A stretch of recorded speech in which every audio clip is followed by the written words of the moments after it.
Anak yatim ini hidup sendirian di desa setelah kakeknya meninggal. Ternyata ia anak miliarder yang diajarkan hidup sederhana hingga umur 13 tahun. Halo sahabat, apa kabar semuanya? Sebelum masuk ke ceritanya, jangan lupa subscribe terlebih dahulu ya. Matahari belum sepenuhnya bangun dari peraduannya ketika cahaya keemasan pertama mulai menyapa puncak-puncak pepohonan di desa Sumber Urip. Kabut tipis masih menyelimuti lembah, menari-nari pelan di atas permukaan sawah yang menghijau. Di ujung desa, jauh dari keramaian, sebuah gubuk kayu sederhana berdiri dengan angkuh meski kesendirian. Dinding-dindingnya yang terbuat dari papan kayu jati tua telah berubah warna menjadi kelabu diterpa panas dan hujan, sementara atapnya yang dari hijau sedikit melengkung menahan beban tahun-tahun yang dilaluinya. Di sanalah Rizal, seorang bocah lelaki berusia 12 tahun, memulai harinya seperti biasa. Dengan sapu lidi yang hampir habis ijuknya, ia menyapu pelan halaman kecil di depan gubuknya, membersihkan dedaunan kering yang bertebaran semalaman. Setiap sapuan terasa seperti ritual, sebuah penghormatan pada hari yang akan dijalaninya, pada kehidupan yang dipilihkannya, atau lebih tepatnya, yang ditakdirkan untuknya. Gubuk itu adalah satu-satunya warisan berharga dari kakek Tumiran, yang telah meninggalkannya 3 tahun silam untuk selama-lamanya. Sejak saat itu, Rizal memutuskan untuk tetap tinggal di sana, sendirian. Keputusan itu bukan tanpa protes dari warga desa yang khawatir. Banyak yang menawarkan tempat tinggal, terutama Bu Siti, istri kepala desa, yang dengan tulus ingin mengasuhnya. Namun, Rizal menolak dengan halus tapi pasti. Ada sesuatu dalam dirinya, mungkin warisan dari orang tuanya yang hanya ia kenal dari sepotong foto pudar, yang membuatnya yakin bahwa kemandirian adalah jalan yang harus ditempuhnya. Ia percaya bahwa dengan bertahan di gubuk itu, ia sedang menghormati memori kakeknya dan, entah bagaimana, juga memori orang tuanya yang samar. Setelah menyapu, Rizal masuk ke dalam gubuknya.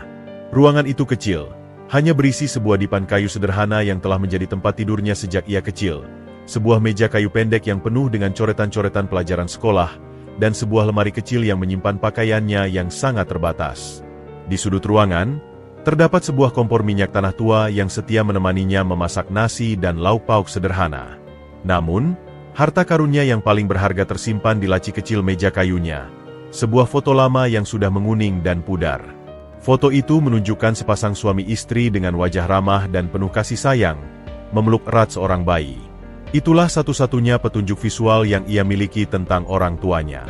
Setiap pagi, sebelum beraktivitas, ia selalu mengeluarkan foto itu, memandanginya sebentar, dan menyimpannya kembali dengan hati-hati. Itu adalah ritual pribadinya, sebuah pengingat akan asal-usulnya yang misterius. Setelah menyantap sarapan sederhana berupa nasi hangat dan sepotong tempe, Rizal bersiap untuk sekolah. Seragamnya yang putih merah sudah tampak usang. Di beberapa bagian bahkan sudah dijahitnya sendiri dengan benang yang tidak serasi. Tasnya yang berwarna hijau army sudah penuh dengan tambalan dan jahitan kasar, bukti dari upayanya untuk memperpanjang usia barang-barang itu. Namun, semangatnya untuk menimba ilmu tidak pernah usang. Ia selalu menjadi yang pertama tiba di sekolah dan yang paling bersemangat dalam setiap pelajaran. Baginya, pendidikan adalah jendela dunia, satu-satunya cara untuk mengubah nasibnya dan mungkin suatu hari nanti, mengungkap misteri tentang orang tuanya. Hidupnya mungkin tampak sederhana dan sepi di mata orang lain, tetapi bagi Rizal, setiap hari adalah petualangan baru. Ia belajar untuk mensyukuri hal-hal kecil. Sinar matahari yang menghangatkan gubuknya di pagi hari, suara burung-burung yang berkicau di pepohonan, bahkan rasa lelah setelah seharian bekerja. Ia adalah anak yatim yang hidup mandiri, tetapi ia tidak pernah merasa sendiri. Alam dan kenangan akan kakeknya adalah teman setianya. Dan di balik kesederhanaan itu, tersembunyi sebuah rahasia besar yang suatu hari akan mengubah hidupnya selamanya. Sebuah rahasia yang bahkan tidak ia duga sama sekali. Di lantai paling atas sebuah gedung pencakar langit yang megah di jantung Jakarta, suasana sangat kontras dengan kesederhanaan desa Sumber Urip. Dinding kaca setinggi langit memamerkan pemandangan metropolis yang hiruk-pikuk, di mana lampu-lampu mobil berkerumun seperti sungai cahaya. Di dalam sebuah ruangan yang luas dan elegan, berlapis kayu mahoni dan penerangan yang temaram, Pak Handoko duduk di balik meja kerjanya yang besar dan kosong, seolah-olah tidak berani mengganggu keseriusan ruangan itu. Di depannya, tergeletak sebuah map dokumen kulit berwarna coklat tua, terlihat tua dan berharga. Itu adalah wasiat terakhir pasangan Alexander Wijaya dan Diana Putri.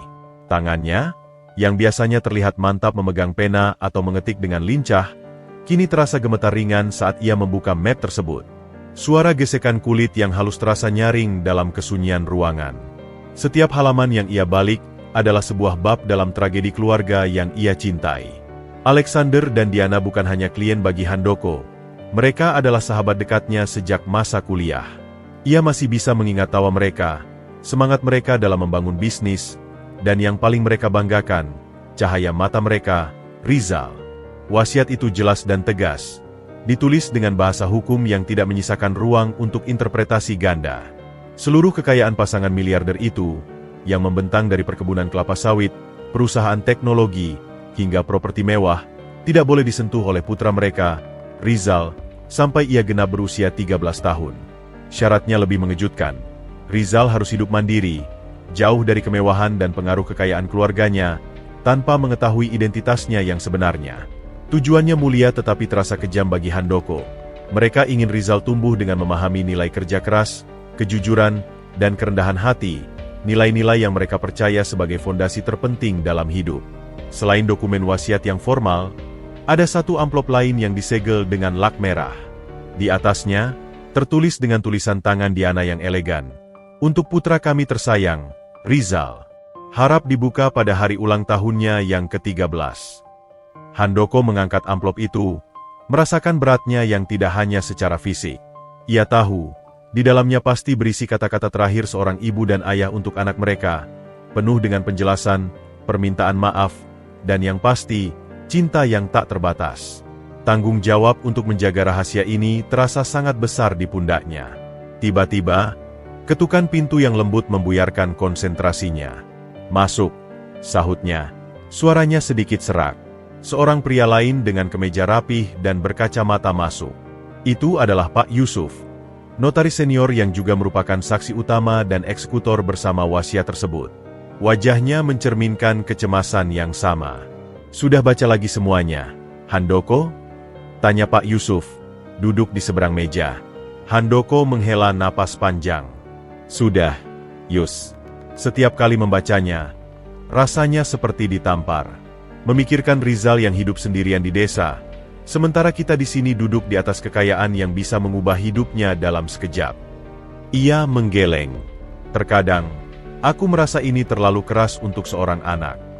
Pak Yusuf mengangguk. Matanya penuh pengertian. "Aku juga sering memikirkannya, Hen. Tapi, ini wasiat Alexander dan Diana. Mereka punya visi yang sangat jelas untuk masa depan Rizal. Mereka tidak ingin anak mereka tumbuh menjadi anak yang manja dan terlena oleh harta. Mereka ingin dia menjadi kuat, mandiri, dan punya karakter. Kita harus menghormati itu. Tetapi apakah kita melakukan hal yang benar, Yus?"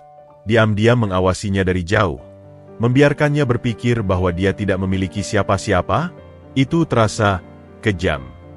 Suara Handoko bergetar penuh emosi. "Kita tidak membiarkannya sendirian, Handoko," bantah Pak Yusuf dengan tegas tapi lembut. "Kita memastikan keamanannya. Kita punya orang yang mengawasi. Ingat saat dia sakit demam tinggi tahun lalu? Kita langsung mengirim dokter terbaik. Kita melindunginya tanpa merusak proses yang diinginkan orang tuanya. Ini tentang terus. Alexander dan Diana mempercayai kita untuk melaksanakan keinginan terakhir mereka." Handoko memandangi amplop surat untuk Rizal. "Aku tidak sabar untuk menyerahkan ini padanya. Untuk melihat ekspresinya ketika dia akhirnya tahu betapa orang tuanya mencintainya, betapa mereka memikirkannya sampai detik terakhir. Tanggung jawab kita belum selesai setelah itu, Handoko," kata Pak Yusuf. "Kita harus memastikan transisi ini berjalan mulus. Kekayaan sebesar ini akan menarik banyak perhatian, termasuk dari pihak-pihak yang tidak kita inginkan." Ada nada peringatan dalam suaranya. Handoko menatapnya. Wajahnya kembali menunjukkan ketegasan seorang pengacara handal. "Kau benar. Kita harus waspada. Wasiat ini adalah amanah. Dan aku berjanji pada Alexander dan Diana, dan pada Rizal, bahwa aku akan menjalankannya sampai titik darah penghabisan." Percakapan itu berakhir. Tetapi beban di pundak Handoko tidak berkurang.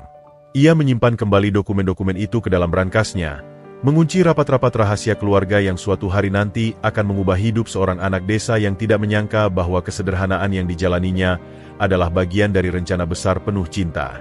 Kantor Pak Handoko di Jakarta bukan hanya tempat kerja, tetapi menjadi pusat dari sebuah operasi rahasia yang penuh kehati-hatian.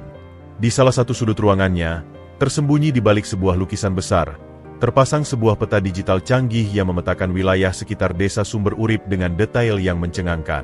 Sebuah titik merah berkedip-pelan menandakan lokasi gubuk Rizal, dikelilingi oleh berbagai lapisan data, jalur evakuasi, posisi tenaga medis terdekat, hingga kontak darurat warga desa yang bisa dipercaya. Setiap bulan, titik merah kecil itu adalah pusat dari perhatian Handoko, sumber dari segala kecemasan dan sekaligus harapannya. Pemantauan ini dilakukan oleh Mas Agus, seorang mantan tentara yang kini bekerja sebagai kurir dan pengawal pribadi Handoko. Agus bukanlah orang sembarangan. Ia dipilih karena keahliannya dalam menyamar, ketajaman instingnya, dan yang paling penting, integritasnya yang tidak diragukan lagi. Ia tinggal di sebuah losmen sederhana di kota kecamatan terdekat, berpura-pura sebagai seorang penjual peralatan pertanian yang sedang menjajaki pasar baru. Setiap pergerakannya di sekitar desa Sumber Urip dihitung dengan presisi militer, memastikan ia tidak pernah menarik perhatian yang tidak perlu. Laporan bulanan dari Mas Agus bukan sekadar dokumen. Ia adalah sebuah narasi mendetail tentang kehidupan Rizal. Handoko tidak hanya menerima data kering seperti Rizal pergi ke sekolah, atau Rizal membantu Pak Darmo. Laporan Agus penuh dengan observasi yang manusiawi. Rizal terlihat senang hari ini. Ia tertawa lebar dengan anak petani sebelah rumahnya setelah berhasil memperbaiki pagar yang rusak. Atau, Rizal terlihat sedih dan lebih pendiam hari ini, mungkin karena ia teringat akan almarhum kakeknya. Ia duduk lama di depan gubuknya setelah maghrib.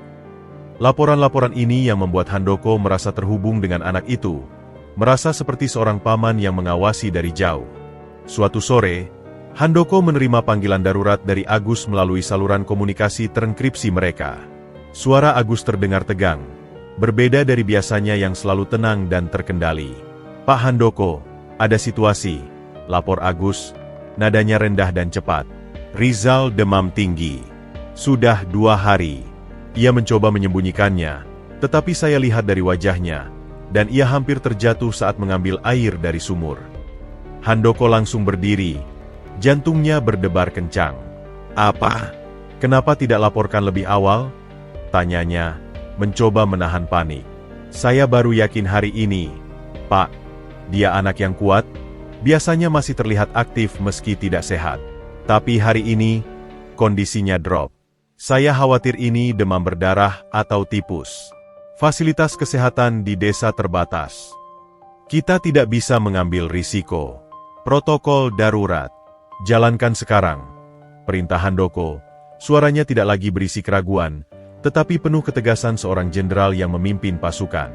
"Sudah, Pak. Saya sudah menghubungi dokter langganan Bapak di Surabaya. Dia sedang dalam perjalanan dengan mobil pribadi, disamarkan sebagai keluarga yang sedang menjenguk neneknya di desa.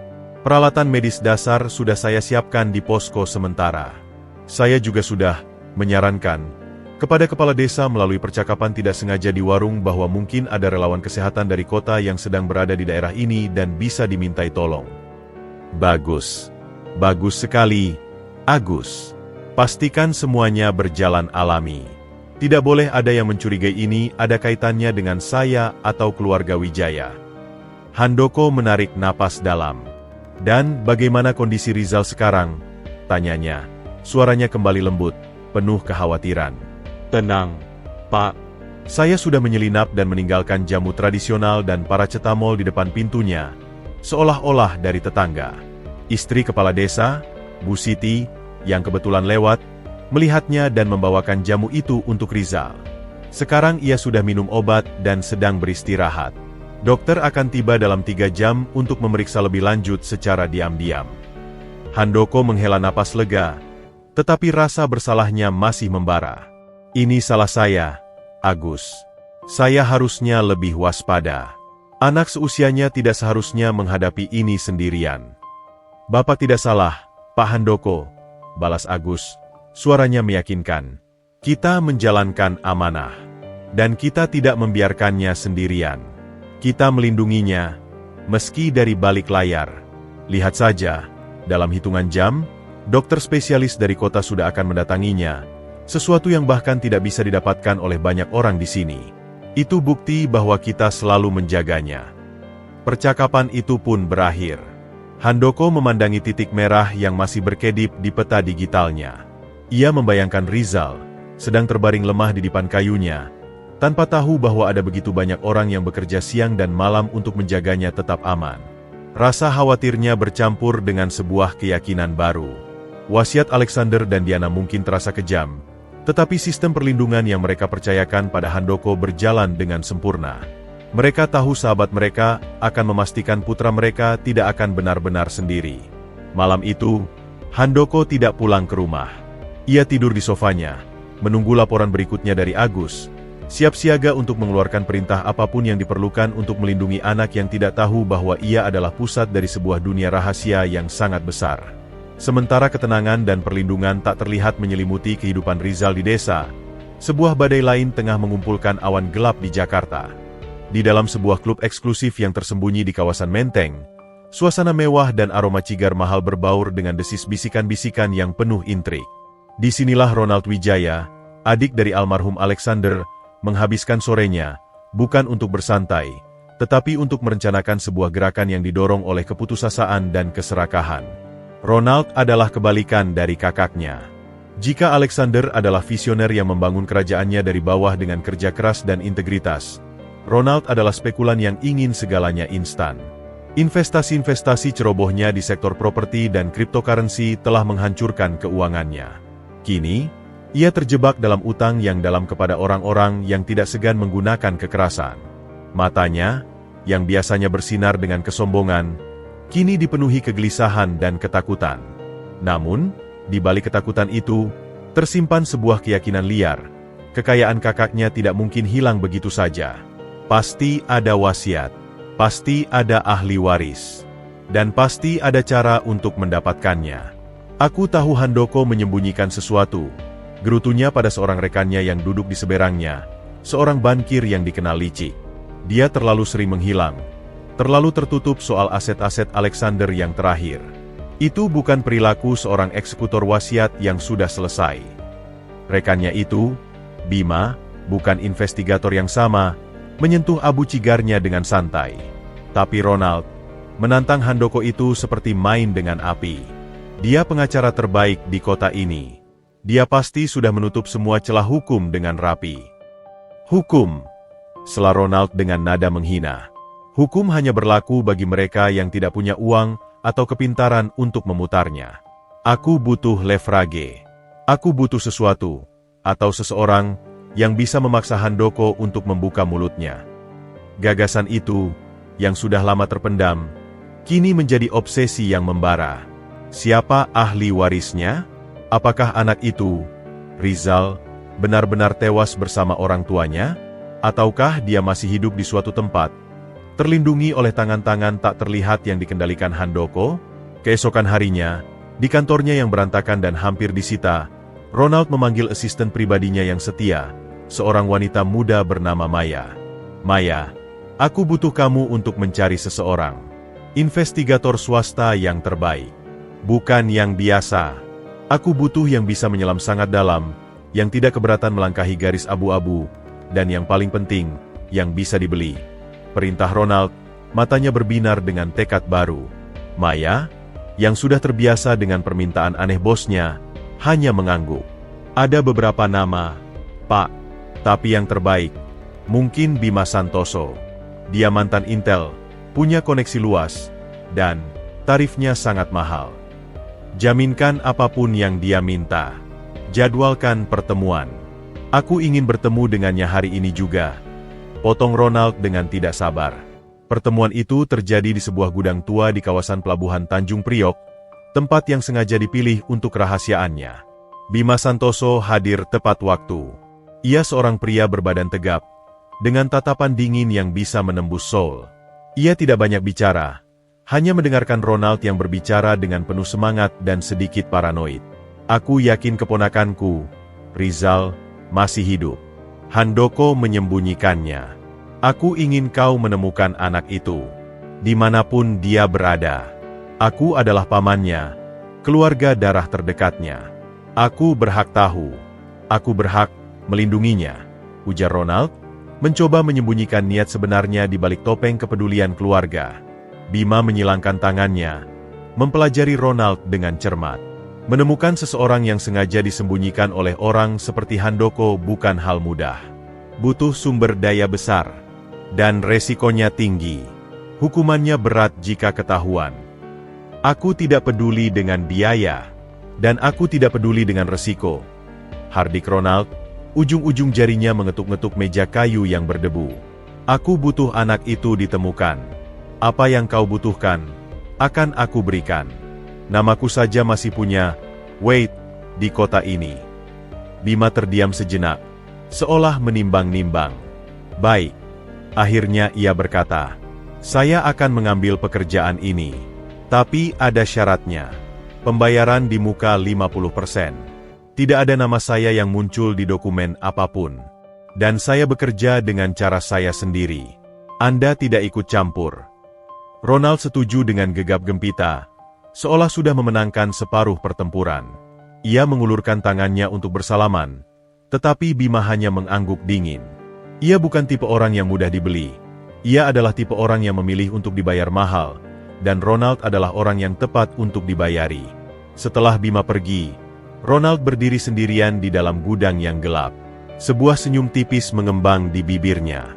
Ia membayangkan kekayaan yang hampir berada dalam genggamannya. Ia membayangkan bisa menghina Handoko, merampas warisan itu, dan menyelamatkan dirinya dari kehancuran. Yang ia lihat hanyalah uang dan kekuasaan. Ia sama sekali tidak memikirkan anak lelaki berusia 12 tahun yang hidupnya yang tenang akan segera diterpa angin topan keserakahannya.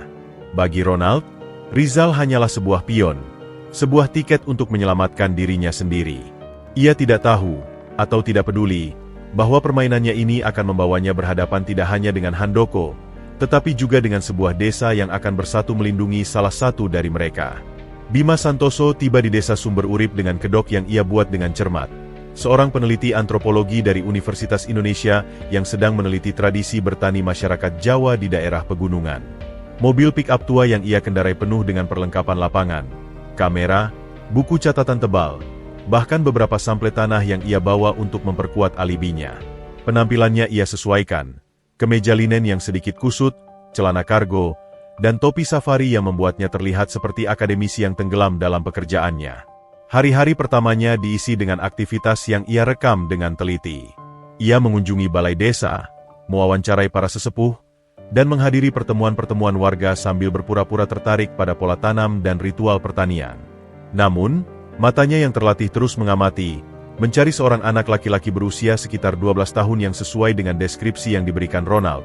Tinggi tertentu, kemungkinan memiliki kemiripan dengan Alexander Wijaya. Tak butuh waktu lama baginya untuk menemukan Rizal. Anak itu sulit untuk tidak diperhatikan. Bukan karena penampilannya, yang justru sangat sederhana dan bersahaja, tetapi karena ada semacam cahaya, ketenangan dan kecerdasan, yang terpancar dari matanya. Bima pertama kali melihat Rizal sedang membantu Pak Darmo memikul kayu bakar di pinggir sawah. Tubuhnya yang masih kecil tampak kokoh menahan beban. Wajahnya berkeringat tetapi tidak ada keluhan yang keluar. Ia tersenyum pada sesuatu yang dikatakan Pak Darmo, sebuah senyuman tulus yang membuat Bima, untuk pertama kalinya dalam karirnya yang keras, merasa seperti menguping sesuatu yang suci. Penyelidikannya pun dimulai. Dari obrolan dengan para ibu-ibu di warung, ia mengetahui bahwa Rizal adalah anak yatim piatu yang hidup mandiri, dihormati karena kerajinan dan kepandaiannya di sekolah. Setiap detail yang ia kumpulkan tentang Rizal justru membuat gambaran yang sangat berbeda dari yang ia bayangkan. Ronald menggambarkan seorang anak yang mungkin dimanja dalam persembunyian, atau setidaknya hidup dalam kemewahan terselubung. Kenyataannya, Rizal hidup dalam kesederhanaan yang nyata dan sepenuhnya. Sepatunya compang-camping, seragamnya sudah pudar, dan ia jelas-jelas bekerja keras untuk memenuhi kebutuhannya sendiri. Suatu sore, Bima duduk di warung Busri, menikmati secangkir kopi hitam pekat sambil matanya mengikuti Rizal yang sedang duduk di bawah pohon beringin, terlihat asyik membaca buku pelajaran. Seorang anak kecil, perempuan, mendatanginya dan memberikan sebutir jeruk. Rizal menerimanya dengan senyuman lebar, lalu membagi 2 jeruk itu dan memberikan separuhnya kembali pada anak kecil itu. Adegan sederhana itu membuat sesuatu dalam diri Bima terusik. Malam itu, di losmennya yang sederhana, Bima menelepon Ronald. Suaranya datar, profesional, menyembunyikan gejolak yang mulai ia rasakan. Laporan kemajuan. Subjek telah teridentifikasi. Tinggal di sebuah gubuk kayu di ujung desa. Hidup sendiri. Menghadiri sekolah desa. Secara fisik sehat, tampak dirawat oleh warga setempat. Lapornya singkat. Suara Ronald di seberang sana mendesis penuh antusiasme dan ketamakan. Bagus. Itu dia. Itu pasti dia. Handoko menyembunyikannya di tempat seperti itu? Licik sekali. Sekarang, dengar, aku ingin kau mendekatinya. Buatlah alasan. Katakan padanya bahwa kau adalah teman lamanya ayahnya, atau apapun. Aku ingin kau membawanya keluar dari sana. Bawa ke Jakarta. Aku akan menunggu di... Itu tidak mungkin, potong Bima dengan tegas. Suaranya lebih keras dari yang ia rencanakan. Anak itu sangat diperhatikan oleh warga. Dia bukan anak yang tersembunyi. Dia adalah bagian dari komunitas itu. Menculiknya akan memicu keributan besar. Dan itu bukan bidang saya. Menculik. Ronald terkekeh sinis. Ini bukan penculikan, Bima. Ini penyelamatan. Aku pamannya, keluarganya. Aku menyelamatkannya dari kehidupan melarat seperti itu. Sekarang lakukan saja perintahku. Aku bayar kau untuk melakukan apa yang aku mau, bukan untuk memberi saran. Bima mengatupkan giginya. Bayangan Rizal membagi jeruk itu muncul di pikirannya. Tuan Ronald, dengan segala hormat, situasinya lebih rumit dari yang kita kira. Anak itu dihormati di sini. Ada seorang pengacara, Handoko, yang sudah punya sistem. Ada orang yang mengawasi. Saya merasa kita sedang berjalan di ranjau. Saya butuh waktu untuk memetakan situasi dengan lebih baik sebelum melakukan pendekatan. Waktu? Aku tidak punya waktu, bentak Ronald. Utang-utangku sudah menungguku. Aku butuh anak itu sekarang. Kalau kau tidak bisa melakukan ini dengan halus, maka gunakan cara yang lebih persuasif. Ancam orang-orang desa itu jika perlu. Mereka akan menyerah. Saat itulah Bima merasa mual. Ancaman pada warga desa? Pada anak itu? Ini sudah melampaui batas. Pekerjaannya selalu berada di area abu-abu, tetapi ia memiliki garis merah, tidak melibatkan anak-anak dan orang tak bersalah secara langsung. Tuan Ronald, katanya, mencoba menenangkan. Tindakan tergesa-gesa akan merusak segalanya. Biarkan saya mengumpulkan lebih banyak informasi tentang pengacara itu, tentang jaringan pengawasannya. Jika kita ingin mendapatkannya dengan legal, kita harus tahu persis apa yang kita hadapi. Percayai keahlian saya. Setelah beberapa saat berdiam diri, akhirnya Ronald menghela napas frustrasi. Baik, tapi jangan terlalu lama. Aku ingin laporan harian. Paham? Setiap detail. Siap, Tuan.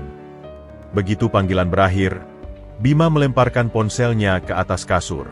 Ia berdiri dan berjalan ke jendela, memandang keluar ke arah kegelapan desa yang damai. Ia memikirkan Rizal, yang mungkin sedang tidur nyenyak di gubuknya, tidak menyadari bahwa hidupnya sedang menjadi bahan perdebatan. Ia memikirkan Ronald, yang hanya melihat anak itu sebagai tiket lotre. Dan yang paling banyak ia pikirkan adalah dirinya sendiri. Untuk pertama kalinya dalam hidupnya, Bima Santoso, investigator yang dikenal dingin dan tanpa ampun, mulai mempertanyakan moralitas sebuah tugas. Ia dibayar untuk menemukan kebenaran. Tetapi kebenaran apa yang sebenarnya ia cari? Kebenaran seorang paman yang peduli?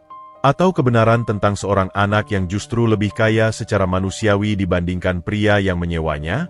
Misi yang awalnya terlihat seperti pemburuan harta karun, kini terasa seperti pengkhianatan. Dan Bima harus memutuskan, tetap setia pada uang, atau mendengarkan suara hati yang sudah lama ia pendam. Hidup Rizal di desa Sumber Urip, meski diwarnai oleh kesendirian, tidak pernah benar-benar sepi. Di tengah kesibukannya mengurus diri sendiri, kebun kecil, dan membantu tetangga, ada sebuah cahaya terang yang selalu menyinari harinya. Persahabatannya dengan Sari, putri Pak Darmo. Sari, dengan kepolosannya yang khas anak berusia 11 tahun, menjadi sahabat sekaligus saudara perempuan yang tidak pernah dimiliki Rizal. Mereka bersahabat sejak kecil, tumbuh bersama di antara hamparan sawah dan pepohonan yang rindang. Sari adalah satu-satunya orang yang bisa membuat Rizal tertawa lepas, melupakan sejenak beban hidup yang dipikulnya sejak dini. Setiap pulang sekolah, mereka selalu berjalan bersama. Sari akan bercerita dengan semangat tentang pelajaran di sekolah, tentang pertengkaran sepele dengan temannya, atau tentang mimpi-mimpinya yang berwarna-warni. Rizal lebih sering mendengarkan. Senyum kecil selalu menghiasi wajahnya yang seringkali terlalu serius untuk seusianya. "Rizal, nanti kalau sudah besar, aku mau jadi dokter," ujar Sari suatu sore, sambil mengayun-ayunkan tas sekolahnya. "Biar bisa ngobatin orang di desa ini. Gratis." Rizal memandangnya. Matanya berbinar. "Pasti bisa, Sar. Kamu kan pinter. Kamu mau jadi apa, Zal?" Rizal terdiam sejenak. Matanya menerawang ke arah gunung. Aku belum tahu pasti. Tapi aku pengen bisa bikin sesuatu yang berguna. Kayak bikin mesin yang bisa bikin bibit tanaman jadi lebih kuat. Atau sesuatu yang bisa bikin listrik di desa ini lebih stabil. Impiannya praktis. Lahir dari pengamatan kesehariannya terhadap masalah yang dihadapi warga. Sari melompat-lompat gembira. "Wah, hebat. Nanti kalau aku jadi dokter dan kamu jadi penemu, kita bisa bikin desa kita jadi maju." Percakapan polos seperti itu adalah pemandangan biasa. Mereka adalah dua sahabat yang saling mengisi. Sari dengan keceriaan dan imajinasinya, Rizal dengan ketenangan dan pemikirannya yang mendalam. Suatu hari, nasib buruk menimpa Rizal. Sepatu tuanya, yang sudah sering ia tambal dengan lem dan dijahit sendiri, akhirnya menyerah. Solnya terlepas sepenuhnya saat ia sedang berjalan pulang dari kebun. Ia terpaksa pulang dengan berjalan jinjit, membawa potongan sol yang sudah tidak berguna itu dengan wajah memerah karena malu. Keesokan harinya, saat hendak berangkat sekolah, Rizal hanya bisa berdiri di depan gubuknya, memandangi sepatu compang-campingnya yang sudah tidak bisa lagi dipakai. Hatinya sedih. Uang dari menjual hasil kebunnya belum cukup untuk membeli sepatu baru, dan ia terlalu sungkan untuk meminta bantuan. Tiba-tiba, dari kejauhan, terdengar teriakan. "Rizal! Rizal, tunggu!" Sari berlari menghampirinya. Wajahnya bersemu merah karena berlari. Di tangannya, ia membawa sepasang sepatu kets tua yang sudah bersih tetapi jelas sudah usang. "Ini, Zal, sepatu papa yang dulu. Coba deh, siapa tahu muat. Punyamu kan sudah rusak," ujarnya, tersengal-sengal. Rizal memandang sepatu itu, lalu memandang Sari. Rasa haru dan malu bercampur dalam dirinya. "Nggak usah, Sar. Aku nanti aja." "Ah, masa sih? Papa juga udah nggak pakai ini," kata Mama. "Disimpan juga cuma numpuk. Coba aja dulu," desak Sari, mendorong sepatu itu ke tangan Rizal. Dengan hati yang berat, Rizal mencoba sepatu itu. Ukurannya kebesaran, tetapi masih bisa dipakai dengan kaus kaki tebal. Ia mengangkat wajahnya, matanya berkaca-kaca. "Terima kasih, Sar." "Iya, sama-sama," sahut Sari riang. "Sekarang kita bisa jalan ke sekolah bersama-sama. Aku khawatir kamu nggak jadi sekolah." Mereka pun berjalan ke sekolah bersama. Setiap langkah Rizal terasa berat karena sepatu yang longgar, tetapi hatinya terasa sangat ringan. Ia tahu, di balik pemberian itu, tersembunyi perhatian dan kepedulian yang tulus dari seluruh keluarga Sari. Sore harinya, usai membantu Pak Darmo memberi makan sapi, Rizal mendatangi rumah keluarga Sari. Ia membawa beberapa ikat kangkung segar dari kebunnya sebagai balasan. "Terima kasih untuk sepatu dan untuk makan siangnya, Bu," ucap Rizal pada Ibu Sari yang sedang menyapu halaman. Ibu Sari tersenyum hangat. "Iya, Nak. Sudah kuduga sepatumu sudah tidak bisa dipakai. Lain kali kalau ada apa-apa, bilang saja ya. Jangan sungkan." Pak Darmo yang mendengar pembicaraan itu mendekat. Tangan yang kekarnya mencangkul masih penuh dengan tanah. Betul, Jal. Anggap saja rumah ini rumahmu juga. Kami selalu senang bisa membantumu. Rizal hanya bisa mengangguk. Rasa haru menyumbat tenggorokannya. Ia tidak bisa mengucapkan banyak hal, tetapi rasa terima kasihnya tertanam sangat dalam. Dalam diam, ia berjanji pada dirinya sendiri bahwa suatu hari nanti, ia akan membalas semua kebaikan keluarga ini. Persahabatan dengan Sari dan kebaikan keluarganya adalah jangkar yang menguatkan Rizal di tengah kehidupan yang tidak pasti. Mereka adalah bukti nyata bahwa keluarga tidak selalu tentang hubungan darah, tetapi tentang siapa yang selalu ada untukmu, menerimamu apa adanya, dan memberimu sepasang sepatu saat kamu membutuhkannya. Di mata Rizal, sepatu usang pemberian Sari itu lebih berharga daripada sepatu baru manapun, karena di dalamnya terajut benang-benang kasih sayang dan persahabatan yang tulus. Rizal bukanlah anak biasa. Kemandirian paksa yang dijalaninya sejak kecil telah menempa nalurinya menjadi lebih tajam dari anak seumurannya. Ia terbiasa mengamati, mencerna, dan menganalisis lingkungan sekitarnya untuk bertahan. Jadi, ketika ada sesuatu atau seseorang yang terasa tidak beres, getaran peringatan itu langsung terasa di benaknya. Itu dimulai dengan hal-hal kecil. Suatu siang, saat ia sedang duduk di bawah pohon mangga di dekat kebun sekolah, ia melihat seorang pria berkemeja linen, yang ia kenal sebagai peneliti baru, berdiri agak jauh di balik pagar, terlihat sedang memotret tanaman liar. Namun, sudut kameranya, menurut perhitungan cepat Rizal, tidak mengarah ke tanaman, tetapi justru ke arahnya.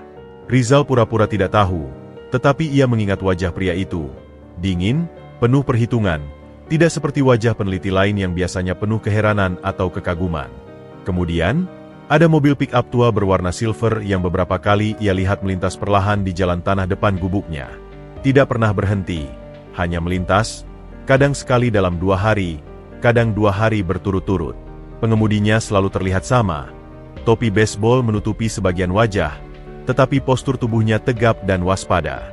Itu bukan postur petani atau pedagang biasa. Suatu malam, saat ia terjaga karena suara angin yang menderu-deru menerpa atap ijuk, Rizal mendengar suara mesin mobil yang dimatikan dari kejauhan, diikuti bunyi pintu yang ditutup pelan.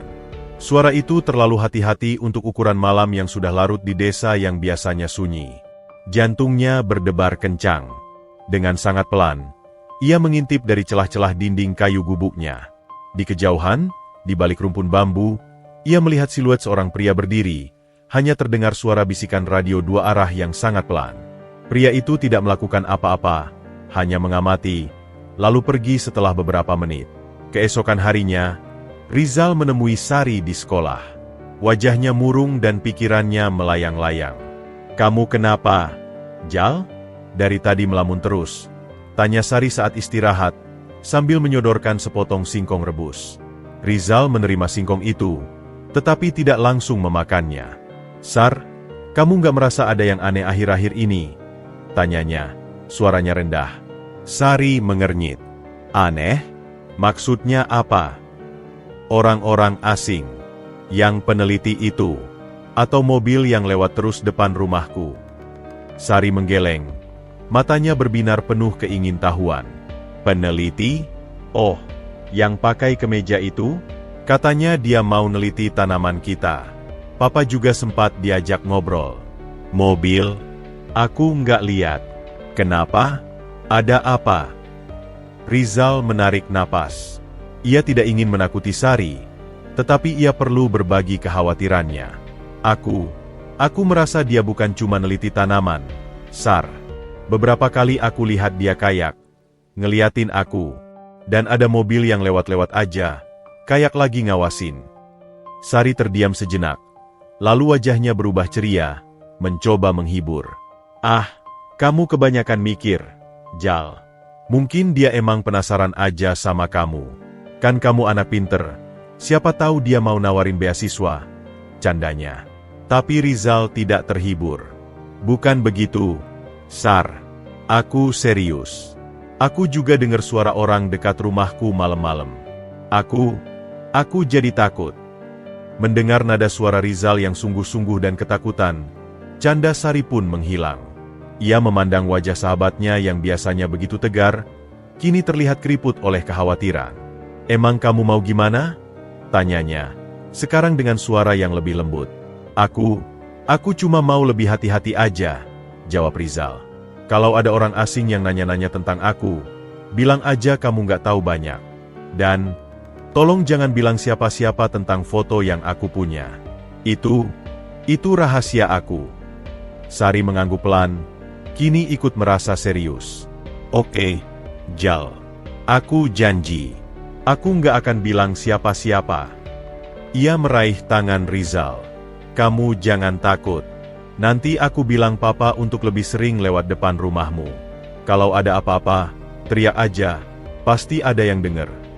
Percakapan itu membuat Rizal merasa sedikit lega, tetapi tidak menghilangkan kewaspadaannya.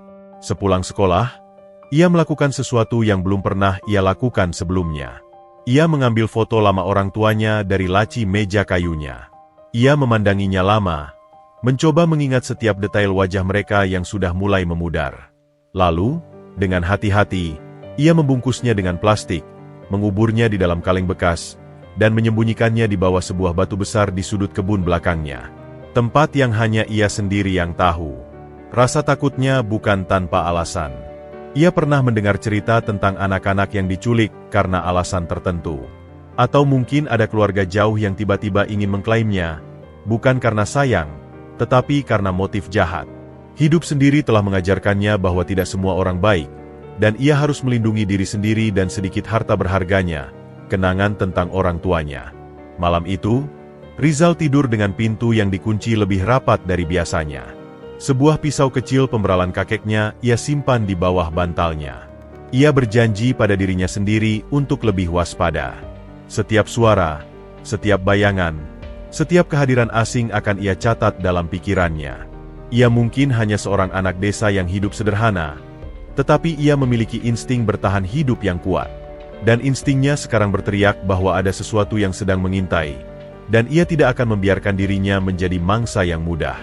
Suasana di kantor Ronald Wijaya di Jakarta bagai cermin dari jiwanya yang sedang kacau. Kertas berserakan, layar komputer menampilkan grafik saham yang anjlok, dan beberapa panggilan telepon yang putus di tengah jalan meninggalkan nada marah yang menggantung di udara.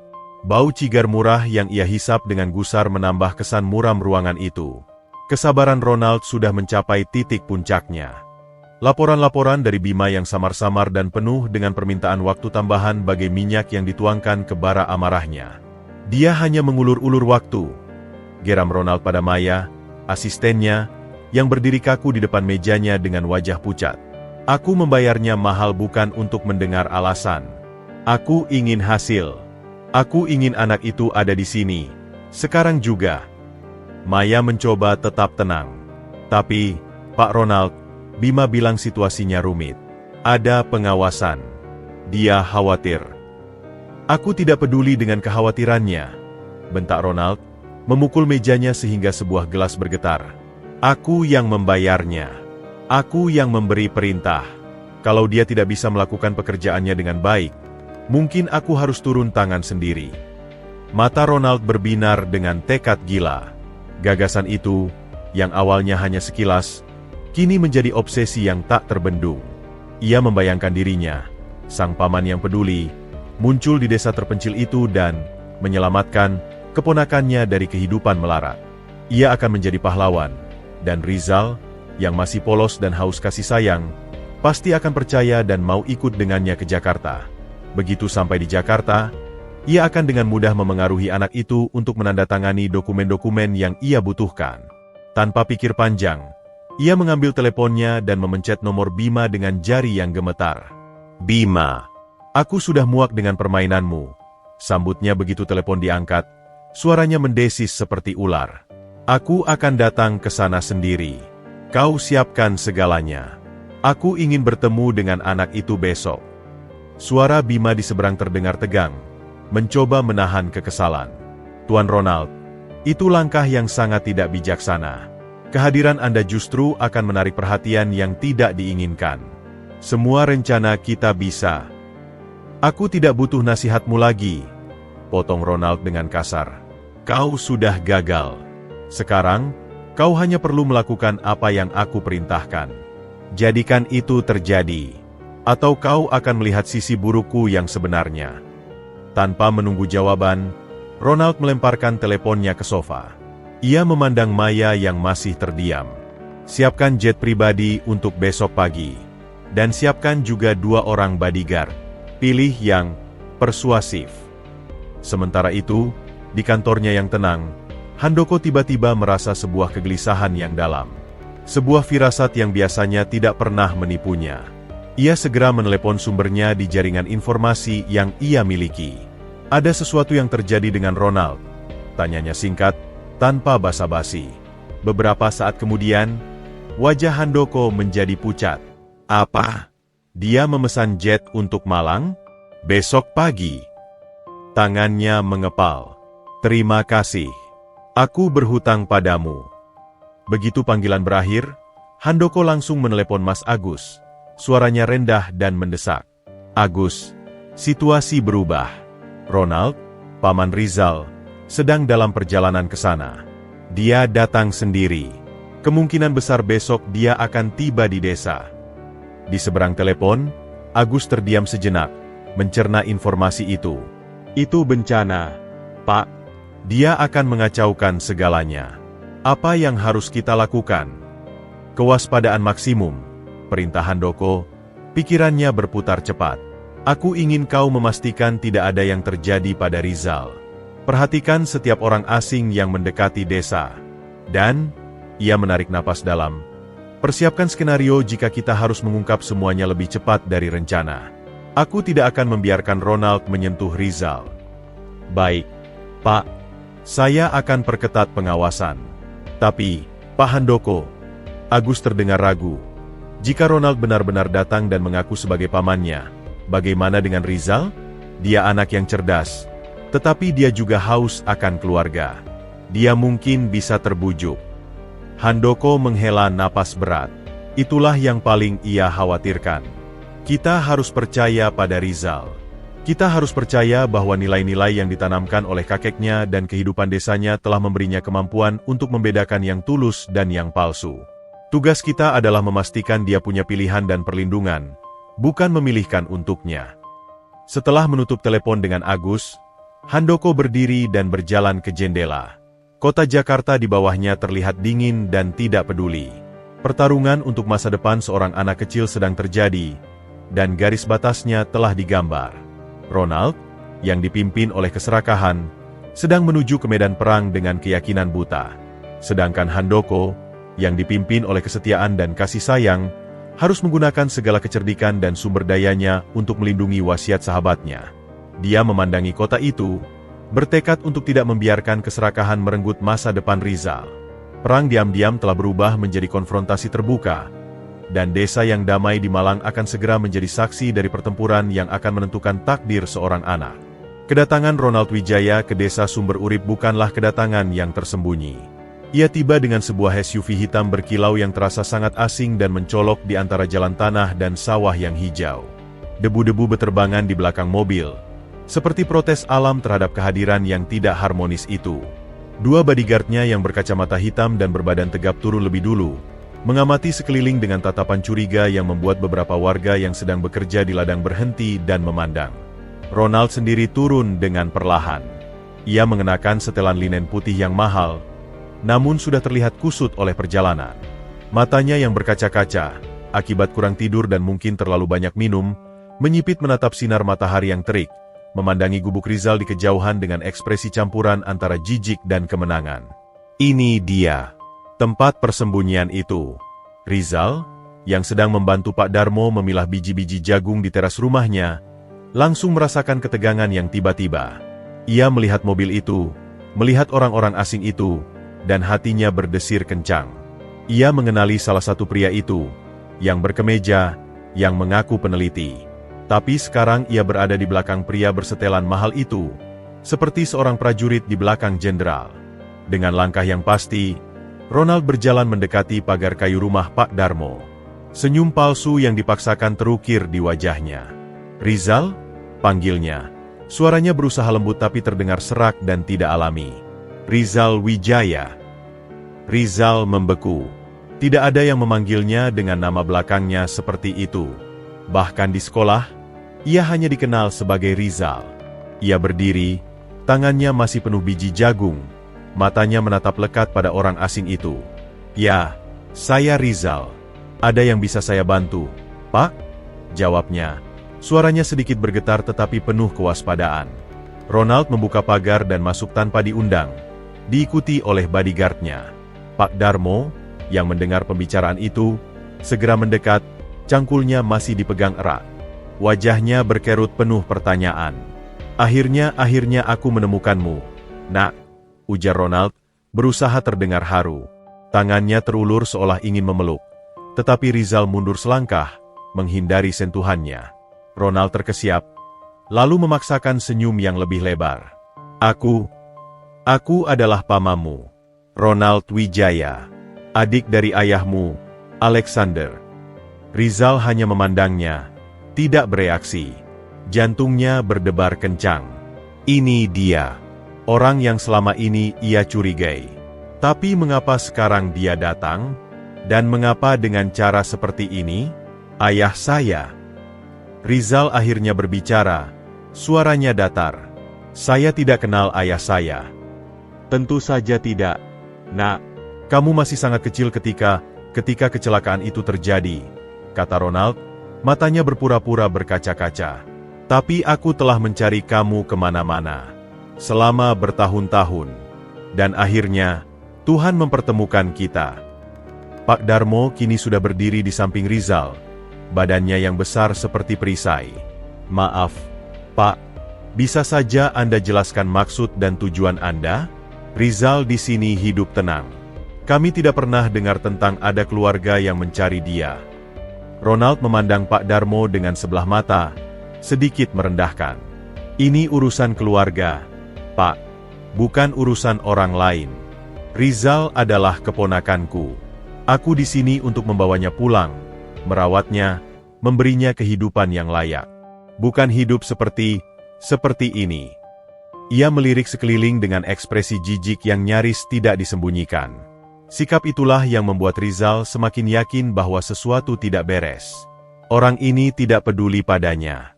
Yang ia lihat adalah kemarahan dan keserakahan. "Katanya Anda paman saya," ujar Rizal tiba-tiba, suaranya lebih berani. "Apa nama ibu saya? Dan seperti apa ciri-ciri fisik ayah saya?" Ronald terkejut dengan pertanyaan langsung itu. Ia tidak mengharapkan seorang anak desa bisa sepencer ini. Ia menggeleng, mencoba terlihat sedih. "Nak, ini bukan tempat yang tepat untuk membicarakan hal-hal yang menyedihkan. Mari kita bicara di tempat yang lebih privat. Aku akan menceritakan semuanya." Ia melangkah mendekat lagi, tetapi kali ini Pak Darmo menghalanginya. "Sudah cukup, Pak." Rizal sudah bertanya. "Jika Anda benar pamannya, jawab saja pertanyaannya." Ronald mulai kehilangan kesabaran. Senyum palsunya menghilang. "Siapa kamu sampai bisa ikut campur? Ini bukan urusanmu. Rizal, kemari. Kita pulang. Aku akan memberimu segalanya. Mainan, komputer, mobil, apa saja yang kau mau." Tawaran itu, yang seharusnya memikat seorang anak, justru membuat Rizal semakin yakin. Ini bukan tentang keluarga. Ini tentang sesuatu yang lain. "Saya tidak butuh mainan atau mobil, Pak," jawab Rizal dengan tegas, meski lututnya gemetar. "Saya butuh jawaban. Jika Anda benar paman saya, buktikan." Ronald mendesis, wajahnya memerah. "Kurang ajar. Apa kau diajar untuk tidak menghormati orang yang lebih tua? Aku adalah keluargamu. Satu-satunya keluarga yang kau punya sekarang. Kau harus patuh padaku." Suaranya yang meninggi dan tatapannya yang marah membuat kedua bodyguard-nya maju selangkah. Namun, gerakan mereka dihentikan oleh kedatangan kepala desa dan beberapa warga lain yang sudah berkerumun mendengar keributan tersebut. Ronald melihat sekelilingnya. Ia dikepung oleh wajah warga-warga yang curiga dan tidak ramah. Rencananya berantakan. Anak ini tidak seperti yang ia bayangkan. Ia lebih pintar, lebih berani, dan lebih dicintai oleh warga sekitar daripada yang diperkirakan. Dengan geraman marah, Ronald akhirnya mundur. "Ini belum selesai, Nak," bisiknya pada Rizal dengan nada mengancam sebelum berpaling. Kau akan menyesal telah menolak tawaranku. Ia dan rombongannya masuk kembali ke mobilnya dan pergi dengan meninggalkan debu dan ketidaknyamanan yang tebal. Rizal berdiri tegak. Tetapi begitu mobil itu hilang dari pandangan, tubuhnya gemetar hebat. Pak Darmo segera memeluknya. Tenang, nak. Kami di sini. Kami tidak akan membiarkan siapapun menyakitimu, bisik Pak Darmo. Rizal mengangguk. Tetapi di dalam hatinya, ia tahu sesuatu telah berubah selamanya. Kedatangan sang paman bukanlah akhir, tetapi justru awal dari sesuatu yang lebih besar dan lebih menakutkan. Pertanyaannya sekarang bukan lagi siapa orang tuanya, tetapi mengapa seorang pria seperti Ronald begitu ingin mendapatkannya, dan apa yang sebenarnya diinginkannya dari dirinya? Suasana di desa Sumber Urip berubah drastis setelah kepergian Ronald. Debu yang ditinggalkan oleh mobil mewahnya seakan-akan membawa serta residu ketegangan dan ancaman yang mengotori kedamaian desa. Namun, dari ketegangan itu, justru muncul sebuah kekuatan yang mungkin tidak disadari oleh Ronald. Solidaritas warga yang membara. Kerumunan warga yang tadinya hanya menyaksikan, kini bergerak. Mereka tidak lagi hanya penonton yang penasaran. Mereka adalah sebuah komunitas yang merasa terusik dan terancam. Rizal, yang masih berdiri gemetar dipeluk oleh Pak Darmo, menjadi pusat dari perhatian mereka. Ia bukan lagi sekadar anak yatim yang mandiri. Ia sekarang adalah salah satu dari mereka yang perlu dilindungi. Kepala desa, Pak Budi, adalah orang pertama yang mengambil inisiatif. Wajahnya yang biasanya ramah kini tampak serius dan berwibawa. Ia mendekati Rizal dan menempatkan tangan yang menghibur di pundak anak itu. Rizal, tenang saja, nak. Tidak ada yang akan membawamu pergi dari sini tanpa keinginanmu, katanya dengan suara yang tegas dan meyakinkan. Ia lalu menoleh kepada warga yang mulai berkerumun lebih rapat. Warga Sumber Urip. Kita semua mendengar dan melihat sendiri apa yang terjadi hari ini. Seorang orang asing datang dengan paksa, mengaku sebagai keluarga Rizal, dan ingin membawanya pergi dengan ancaman. Sorak-sorai tanda setuju membahana.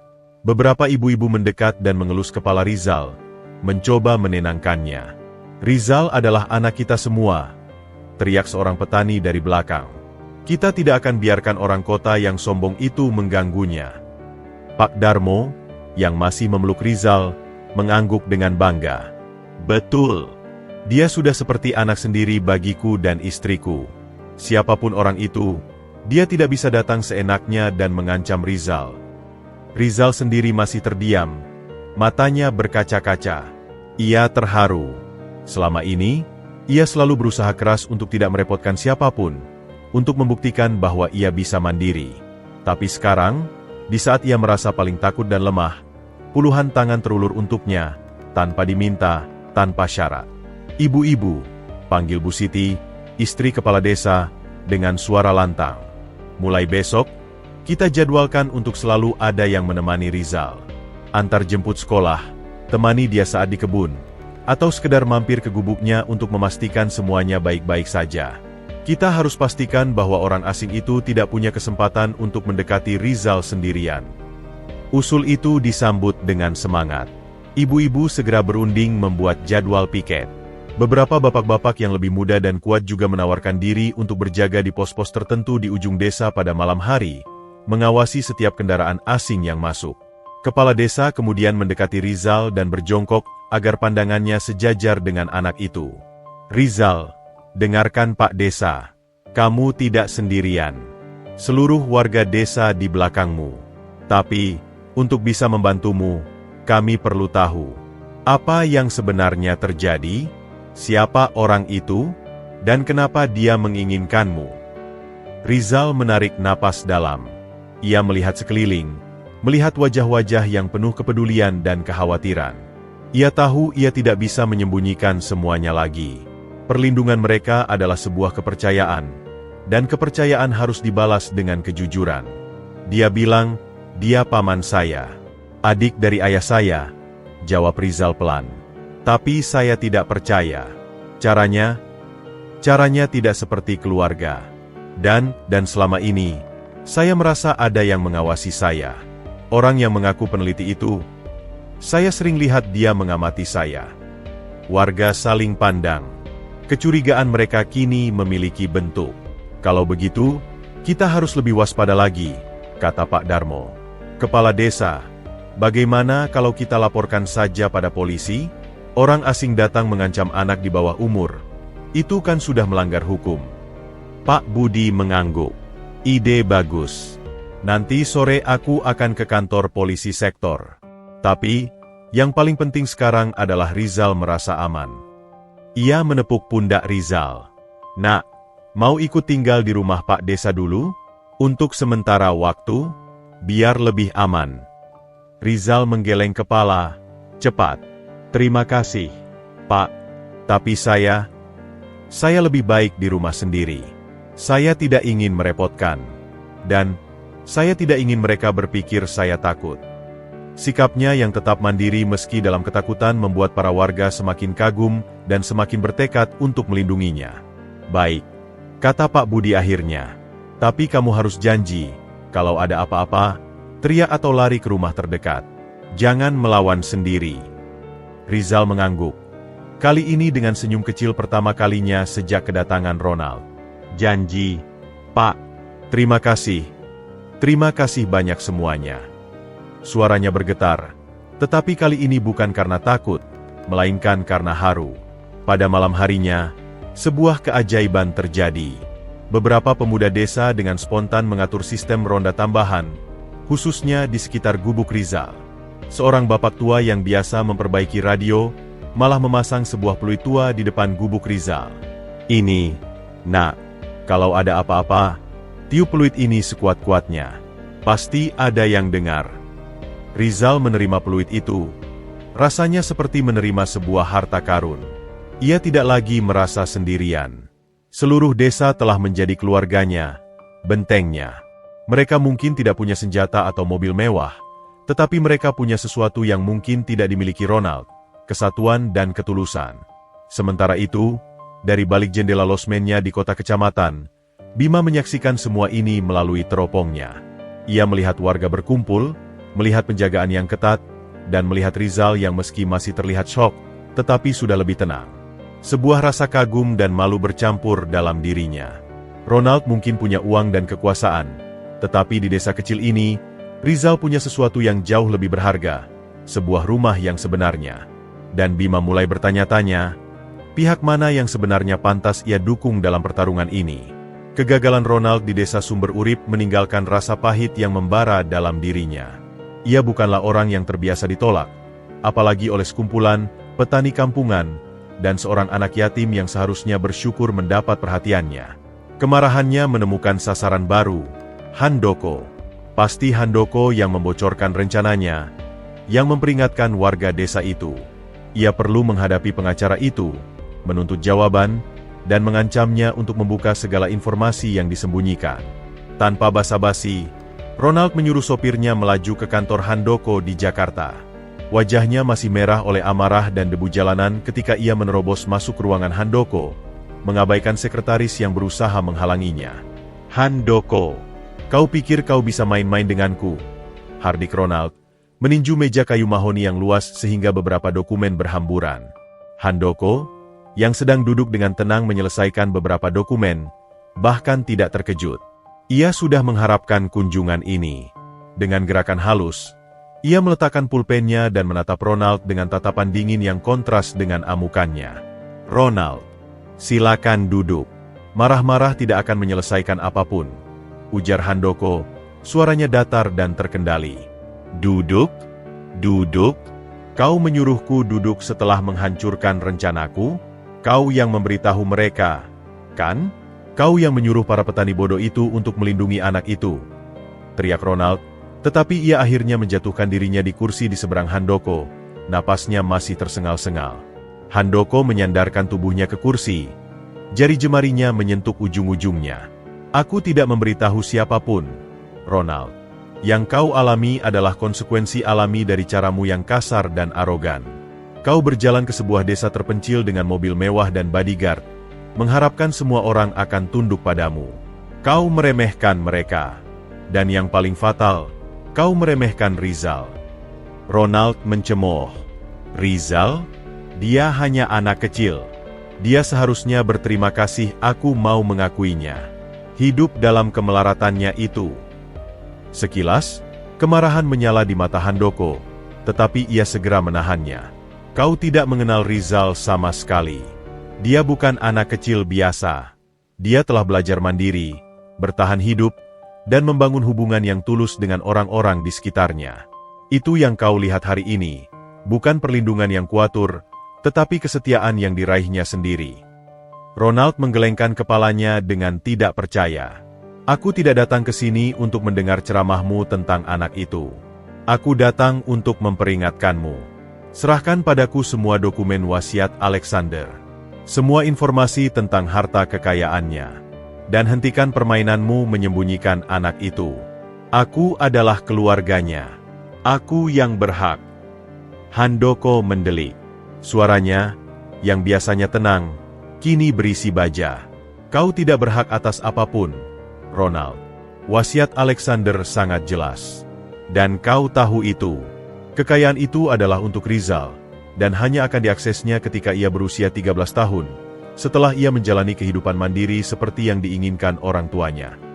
Wasiat itu bisa digugat, sergah Ronald, bangkit dari kursinya. Aku akan menggugatnya.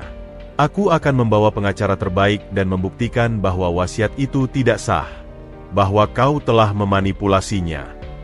Silakan, jawab Handoko dengan tenang yang membuat Ronald semakin geram. Gugat saja.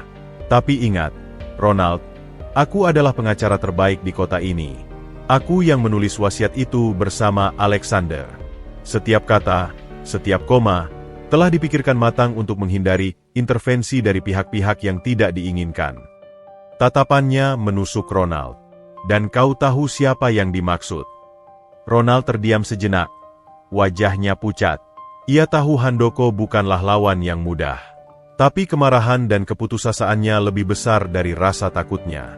Kalau begitu, ini perang, Handoko, bisik Ronald dengan nada mengancam. Aku akan menggunakan segala cara untuk mendapatkan apa yang menjadi hakku. Yang ingin kau dapatkan bukanlah hakmu, Ronald. Itu adalah hak Rizal.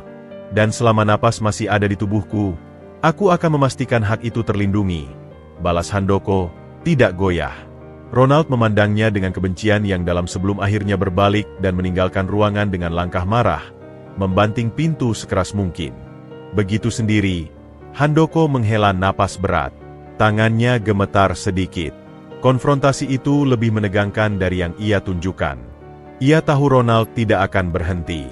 Ancaman gugatan adalah nyata, dan meskipun ia yakin akan menang, proses hukum bisa panjang dan melelahkan, dan yang paling penting, bisa menarik perhatian media yang tidak diinginkan terhadap Rizal. Ia mengambil teleponnya dan memencet nomor cepat. Agus, katanya begitu sambungan terjawab. Situasi semakin serius. Ronald akan membawa ini ke pengadilan. Kita harus mempercepat rencana. Aku ingin kau menyiapkan segalanya untuk mengungkap kebenaran pada Rizal sebelum ulang tahunnya. Kita tidak bisa menunggu lagi. Siap, Pak. Semua sudah diatur. Tapi, apa tidak terlalu mendadak baginya? Tanya Agus, khawatir. Lebih baik mendadak daripada dia mendapat versi cerita yang diputarbalikan oleh Ronald terlebih dahulu. Jawab Handoko dengan tegas. Persiapkan dokumen-dokumennya. Aku akan datang ke sana besok. Pertempuran hukum sudah di depan mata. Tapi bagi Handoko, ini bukan lagi sekadar tentang memenangkan gugatan. Ini tentang melindungi seorang anak dari bayang-bayang keserakahan keluarganya sendiri, dan tentang memastikan bahwa wasiat terakhir sahabatnya, untuk membesarkan seorang anak yang baik dan rendah hati, benar-benar terwujud. Ia melihat ke arah foto Alexander dan Diana di mejanya, dan berbisik, "Aku tidak akan mengecewakan kalian. Aku berjanji." Malam itu, suasana di losmen Bima terasa lebih berat dari biasanya. Udara yang biasanya dipenuhi hanya oleh kesunyian dan suara jangkrik, kini seakan dipenuhi oleh bayang-bayang pertanyaan moral yang menghantui pikirannya. Gambaran Rizal yang membagi jeruk dengan gadis kecil, keteguhan warga desa yang membentuk barikade perlindungan, dan amarah serakah Ronald bergerak dalam pikirannya seperti film yang diputar berulang-ulang. Ia memandangi laporan-laporan yang telah ia susun untuk Ronald, dokumen-dokumen kering yang hanya berisi fakta permukaan, sengaja ia kosongkan dari jiwa dan ketulusan yang ia saksikan sendiri. Sebuah pertempuran batin terjadi dalam dirinya. Di satu sisi, ada profesionalismenya, janji pada klien, dan tentu saja, uang yang sangat ia butuhkan. Di sisi lain, ada suara hatinya yang berteriak bahwa yang dilakukannya salah. Bahwa ia sedang menjadi alat untuk menghancurkan kehidupan seorang anak yang sudah begitu banyak menderita. Bayangan Rizal, dengan matanya yang penuh kecerdasan dan keteguhan meski hidup dalam kesederhanaan, tidak bisa ia usir. Dengan gerakan tiba-tiba, ia meraih jaketnya dan berjalan keluar losmen. Ia tidak punya rencana yang jelas, hanya sebuah dorongan kuat untuk melakukan sesuatu yang benar, untuk sekali dalam hidupnya, memilih sisi yang menurutnya benar, bukan sisi yang membayarnya. Jalan menuju gubuk Rizal gelap, hanya diterangi oleh sinar bulan purnama yang menyelinap di antara daun-daun pohon. Suara kodok dan jangkrik bersahutan, menciptakan simfoni alam yang biasanya menenangkan, tetapi malam ini justru terasa seperti latar belakang untuk sebuah pengakuan dosa. Dari kejauhan, ia melihat cahaya lampu minyak yang redup dari jendela gubuk Rizal. Anak itu masih terbangun. Dengan hati-hati, Bima mendekat. Ia tahu ia sedang diawasi oleh sistem pengawasan Handoko, tetapi ia berharap, atau mungkin justru berdoa, bahwa mereka menghentikannya jika niatnya buruk. Ketukan di pintu gubuk itu pelan, hampir tidak terdengar, tetapi cukup untuk membuat Rizal yang waspada langsung siaga. Siapa? Suara Rizal terdengar dari dalam, tegang dan penuh kewaspadaan. Ini, Bima. Peneliti itu. Jawab Bima, suaranya serak. Aku ingin bicara. Sendirian. Aku tidak bermaksud buruk. Diam sejenak. Lalu, pintu kayu itu terbuka perlahan. Rizal berdiri di baliknya. Wajahnya diterangi cahaya lampu minyak, matanya menyipit penuh curiga. Di tangannya, ia memegang erat pisau kecil, siap untuk membela diri. Apa yang kau inginkan? Tanya Rizal, tidak mengizinkan Bima masuk. Bima mengangkat kedua tangannya, menunjukkan bahwa ia tidak bersenjata. Aku datang untuk mengaku, dan untuk memperingatkanmu. Rizal memandangnya lama, seolah mencoba membaca niat di balik mata Bima. Akhirnya, ia menganggap pelan, membuka pintunya sedikit lebih lebar. Masuk, tapi cepat. Begitu masuk, Bima disambut oleh kesederhanaan yang membuat hatinya terasa tertusuk. Gubuk itu bersih dan rapi, tetapi begitu miskin. Buku-buku pelajaran berserakan di atas meja kayu, sepatu compang-camping tergeletak di sudut, dan bau minyak tanah memenuhi udara. Ini bukan kehidupan yang dipilih. Ini adalah kehidupan yang harus dijalani. Dengarkan, mulai Bima, tidak bisa menatap mata Rizal langsung. Aku bukan peneliti. Namaku Bima Santoso.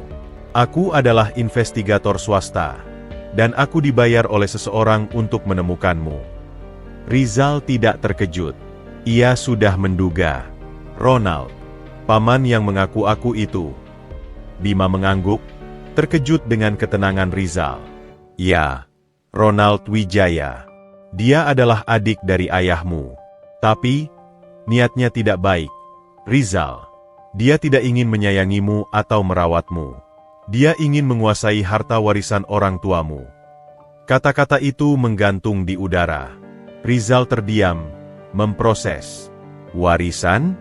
Orang tuaku punya harta. Ya, jawab Bima, akhirnya menatap langsung mata Rizal. Orang tuamu, Alexander dan Diana Wijaya, adalah miliarder. Kekayaan mereka sangat besar. Tapi mereka punya wasiat yang sangat jelas. Kau tidak boleh tahu atau mengakses kekayaan itu sampai kau berusia 13 tahun. Kau harus hidup mandiri, jauh dari kemewahan, agar kau tumbuh menjadi orang yang memahami nilai kehidupan. Rizal perlahan duduk di depannya. Wajahnya pucat. Tangannya yang memegang pisau kecil kini lunglai. Jadi, selama ini, semua ini adalah rencana. Suaranya bergetar, tidak karena takut, tetapi karena kebingungan yang mendalam. Bukan rencana jahat, Rizal. Cepat-cepat Bima menjelaskan. Ini wasiat terakhir orang tuamu. Mereka mencintaimu sangat besar. Mereka ingin kau kuat, rendah hati, dan bersyukur. Mereka tidak ingin kau menjadi anak manja yang hancur oleh harta. Ia berhenti sejenak, memilih kata-katanya. Dan ada seseorang yang ditugasi untuk melindungimu, memastikan wasiat itu berjalan, tanpa campur tangan langsung. Pak Handoko, pengacara kepercayaan orang tuamu. Pak Handoko, bisik Rizal, mengingat-ingat. Dia yang diam-diam mengawasi, yang mengirim dokter waktu aku sakit. Bima mengangguk. Ya, dialah yang selama ini memastikan kau aman. Dan Ronald, pamanmu, ingin mencuri warisan itu darimu. Itu sebabnya ia sangat ingin menemukanmu sebelum ulang tahunmu yang ke-13. Rizal memandangi lampu minyak yang berkedip-kedip, mencoba mencerna semua informasi yang begitu besar dan tiba-tiba. Identitasnya, orang tuanya, kekayaan yang tak terbayangkan, wasiat yang penuh cinta, dan pengkhianatan dari keluarga sendiri. Itu terlalu banyak untuk seorang anak berusia 12 tahun. Kenapa? Kenapa kau memberitahu aku semua ini? Tanya Rizal akhirnya, matanya berkaca-kaca. Bukankah kau dibayar olehnya? Bima menarik napas dalam. Karena aku melihatmu. Aku melihat kehidupanmu, ketulusanmu, dan bagaimana warga di sini melindungimu. Ronald, dia hanya melihatmu sebagai tiket untuk menyelamatkan dirinya dari kebangkrutan. Aku tidak ingin menjadi bagian dari kehancuranmu. Suaranya penuh penyesalan. Aku minta maaf, Rizal. Aku minta maaf telah mengganggu kedamaianmu. Diam menyelimuti gubuk kecil itu. Hanya suara jangkik dan napas Rizal yang terdengar. Akhirnya, Rizal berbicara, suaranya kecil tetapi jelas. Terima kasih sudah memberitahuku. Sekarang aku mengerti.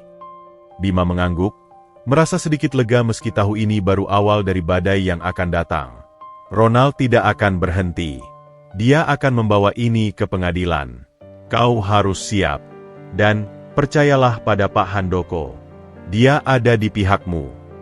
Setelah mengucapkan itu, Bima berbalik dan meninggalkan gubuk itu, meninggalkan Rizal sendirian dengan kebenaran yang baru saja diungkap, sebuah kebenaran yang mengubah segalanya. Malam itu, di bawah sinar lampu minyak, seorang anak laki-laki tidak lagi menjadi yatim piatu yang tidak tahu asal-usulnya. Ia sekarang adalah Rizal Wijaya, putra dari Alexander dan Diana, seorang ahli waris yang harus belajar berdiri di tengah badai keserakahan, dengan hanya sebuah peluit tua dan dukungan sebuah desa sebagai senjatanya untuk sementara.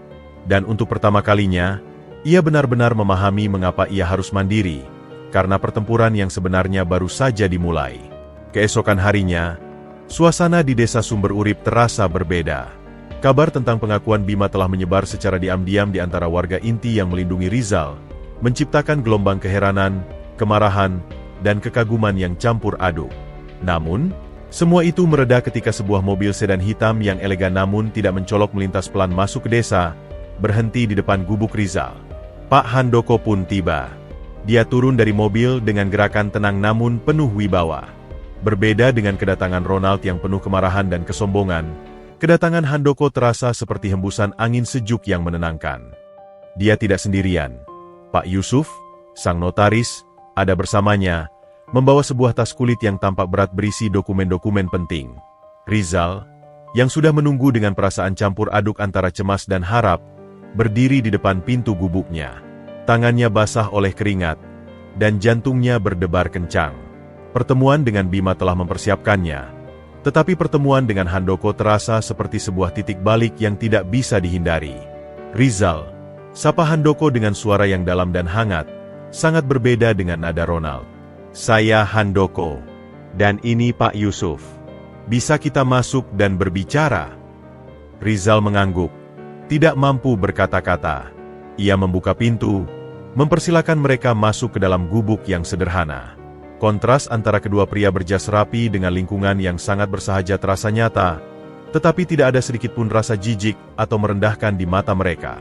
Sebaliknya, yang terpancar adalah rasa hormat dan mungkin sedikit kekaguman. Mereka duduk di atas bangku kayu sederhana. Handoko tidak membuang-buang waktu. Ia tahu Rizal sudah mendapat sebagian kebenaran dari Bima. Saya yakin kau sudah mendengar banyak hal, mulai Handoko. Matanya menatap lembut pada Rizal. Dan saya minta maaf bahwa kau harus mengetahui sebagiannya dari orang yang salah, dengan cara yang salah. Tapi sekarang, izinkan saya dan Pak Yusuf untuk menceritakan semuanya. Yang sebenarnya.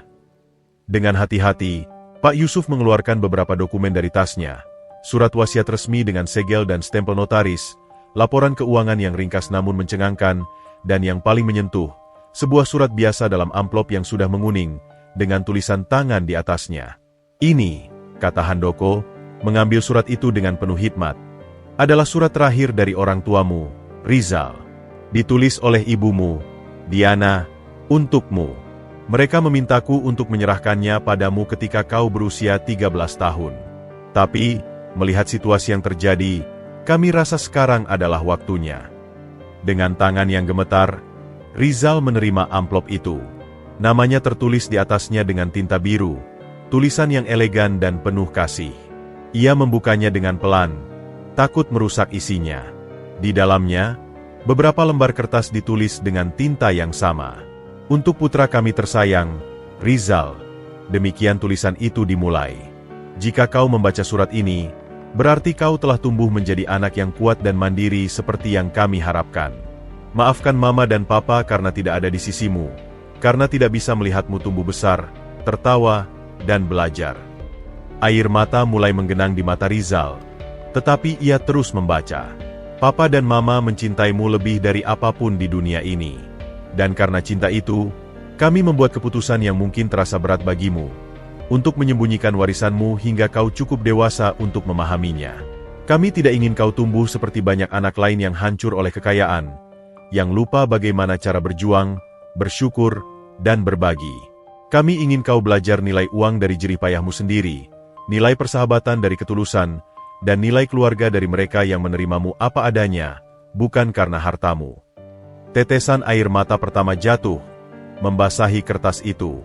Rizal menyekanya dengan cepat, takut merusak kata-kata berharga itu. "Kami mempercayakanmu pada kakek Tumiran, dan pada Pak Handoko, sahabat terbaik Papa, untuk memastikan kau aman dan tumbuh dengan baik. Percayalah padanya, Nak. Dia seperti paman bagimu. Warisan yang kami tinggalkan sangat besar, Rizal. Tapi ingat, kekayaan sejati bukanlah angka di bank, tetapi hati yang mampu berbagi, jiwa yang mampu bersyukur, dan tangan yang mampu menolong. Gunakan warisan itu untuk membuat duniamu dan dunia orang lain menjadi lebih baik. Kami selalu bersamamu, Nak. Dalam setiap hembusan angin yang menerpa wajahmu, dalam setiap sinar matahari yang menghangatkan harimu, dan dalam setiap doa yang kau panjatkan. Kami sangat mencintaimu. Selamat ulang tahun yang ke-13. Jadilah pria yang baik dan bertanggung jawab. Dengan cinta yang tak terhingga. Mama Diana dan Papa Alexander." Rizal tidak bisa menahan lagi. Tubuhnya gemetar, dan isak tangannya pecah. Selama ini, ia merasa sendiri, tetapi surat itu membuktikan bahwa ia selalu dikelilingi cinta, bahkan dari seberang kematian. Handoko membiarkannya menangis, memberinya ruang untuk meluapkan emosi yang tertahan selama bertahun-tahun. Setelah beberapa saat, Rizal akhirnya mengangkat wajahnya yang basah. "Jadi semua ini untukku," bisiknya. Handoko mengangguk. Matanya juga berkaca-kaca. "Ya, Rizal, semua untukmu." Wasiat ini, ia menunjuk dokumen di atas meja, menjelaskan semuanya dengan detail. Dan Pak Yusuf di sini adalah saksi sahnya. Pak Yusuf mengangguk. "Benar, Nak. Wasiat orang tuamu sangat jelas dan sah di mata hukum. Tidak ada yang bisa mengubahnya, termasuk Pak Ronald." Rizal memandangi surat itu lagi, lalu melihat sekeliling gubuknya. Kesederhanaan, kerja keras, keringat, dan persahabatan yang ia jalani selama ini bukanlah hukuman. Itu adalah hadiah terbesar dari orang tuanya. Itu adalah fondasi. Apakah mereka menderita?" tanya Rizal tiba-tiba, suaranya parau. "Dalam kecelakaan itu?" Handoko menarik napas dalam. "Tidak, Nak. Itu sangat cepat. Mereka tidak merasakan sakit." Itu adalah kebohongan kecil untuk menghibur, dan dari mata Handoko, Rizal tahu itu, tetapi ia menghargai niatnya. Diam untuk beberapa saat, Rizal kemudian berbicara dengan suara yang lebih kuat, lebih tenang. "Apa yang harus saya lakukan sekarang, Pak?" Handoko tersenyum, sebuah senyum penuh kebanggaan. "Sekarang, kita bersiap. Ronald akan menggugat wasiat ini. Tapi jangan khawatir. Kita akan menghadapinya bersama. Dan yang paling penting, ia menunduk, menatap mata Rizal. Kau harus memutuskan ingin menjadi seperti apa. Warisan ini memberimu kekuatan, tetapi pilihan ada di tanganmu. Rizal memandangi surat ibunya sekali lagi, lalu melihat ke arah luar jendela, ke arah desanya, ke arah kehidupan yang telah membesarkannya. Jawabannya sudah ada di sana. Ibu saya bilang, kekayaan sejati adalah tentang berbagi dan menolong, ujarnya pelan. Saya ingin memulai dari sini, dari desa ini. Pada saat itulah, Handoko tahu bahwa Alexander dan Diana telah berhasil. Warisan mereka bukan hanya harta, tetapi seorang anak dengan hati yang jauh lebih kaya dari kekayaan manapun. Dan pertempuran melawan Ronald bukan lagi tentang mempertahankan uang, tetapi tentang mempertahankan nilai-nilai yang telah ditanamkan oleh orang tua Rizal. Nilai-nilai yang kini hidup dalam diri seorang anak laki-laki yang duduk di sebuah gubuk sederhana, memegang erat surat cinta dari masa lalu, siap untuk membentuk masa depannya sendiri. Malam itu, setelah kepergian Pak Handoko dan Pak Yusuf, gubuk Rizal terasa berbeda. Bukan karena ada perubahan fisik, tetapi karena udara di dalamnya seakan dipenuhi oleh gema kata-kata dari surat orang tuanya dan beratnya tanggung jawab yang kini ia pikul. Lampu minyak di mejanya menerangi surat yang masih terbuka. Setiap kata terasa hidup dan berdenyut, seolah berbicara langsung padanya dari alam lain. Rizal duduk di depannya, memeluk erat bantal tua peninggalan kakeknya. Pikirannya adalah lautan yang bergolak. Di satu sisi, ada kelegaan yang begitu besar. Akhirnya ia tahu kebenarannya. Ia bukan anak yang tidak diinginkan atau terlupakan. Ia dikasihi, direncanakan dengan saksama, dan dilindungi bahkan setelah kematian orang tuanya. Rasa kesepian yang selama ini menggerogotinya perlahan mencair, digantikan oleh rasa connection yang dalam dengan dua orang yang ia tidak ingat, tetapi yang cintanya ia rasakan dalam setiap baris surat itu. Namun, di sisi lain, ada ketakutan yang baru. Kekayaan yang disebut-sebut sangat besar, itu terasa abstrak. Seperti monster raksasa yang tidur dan sebentar lagi akan ia bangunkan. Apa artinya menjadi miliarder? Apakah ia harus pindah ke kota, tinggal di rumah besar, meninggalkan semua yang ia kenal dan cintai? Apakah ia akan berubah? Apakah persahabatannya dengan Sari akan tetap sama? Apakah warga desa akan masih memandangnya sebagai Rizal mereka? Ataukah mereka akan menjauh, merasa tidak sepadan? Dan yang paling menakutkan, Ronald. Wajah sang paman yang penuh amarah dan keserakahan muncul dalam pikirannya. Gugatan hukum. Pengadilan. Kata-kata itu asing dan menyeramkan. Bagaimana mungkin ia, seorang anak desa yang hanya mengenal hukum dari pelajaran sekolah, harus berhadapan dengan itu? Dengan perasaan kalut, ia mengambil kertas dan pensilnya. Ia mulai menulis. Sebuah kebiasaan yang ia lakukan ketika ia merasa overwhelmed. Di atas kertas, ia membuat dua kolom, yang aku inginkan, dan yang tidak aku inginkan. Di kolom, tidak inginkan, ia menulis dengan cepat, tidak ingin sombong, tidak ingin meninggalkan desa, tidak ingin lupa pada kakek, tidak ingin Sari dan warga jadi jauh, tidak ingin seperti paman Ronald. Di kolom, inginkan, ia menulis lebih lambat, penuh perenungan, ingin membantu Pak Darmo memperbaiki kandang sapinya. Ingin Bu Siti punya warung yang lebih baik. Ingin anak-anak di sini punya perpustakaan. Ingin listrik di desa tidak sering mati. Ingin tetap menjadi diri sendiri. Melihat daftarnya, sebuah kejelasan perlahan muncul. Kekayaan itu bukan tentang dirinya sendiri. Itu adalah sebuah alat, seperti cangkul atau sabit, tetapi dengan skala yang jauh lebih besar. Itu adalah cara untuk membalas segala kebaikan yang telah diterimanya, untuk memberdayakan desa yang telah menjadi keluarganya. Tiba-tiba, ada ketukan pelan di pintu. Rizal, kamu masih bangun? Suara Sari terdengar dari balik pintu. Rizal terkejut, lalu bergegas membukanya. Sari berdiri di sana, membawa sebuah panci kecil. Mama masak bubur merah. Dia bilang, kamu mungkin perlu ini. Katanya, kamu terlihat punya banyak pikiran sore tadi. Rizal tersenyum lemah, hatinya terhangatkan. Makasih, Sar. Aku memang lagi banyak pikiran. Sari masuk dan duduk di sampingnya, melihat coretan-coretan di kertas. Apa itu? Rizal menarik napas dalam. Ia memutuskan untuk jujur.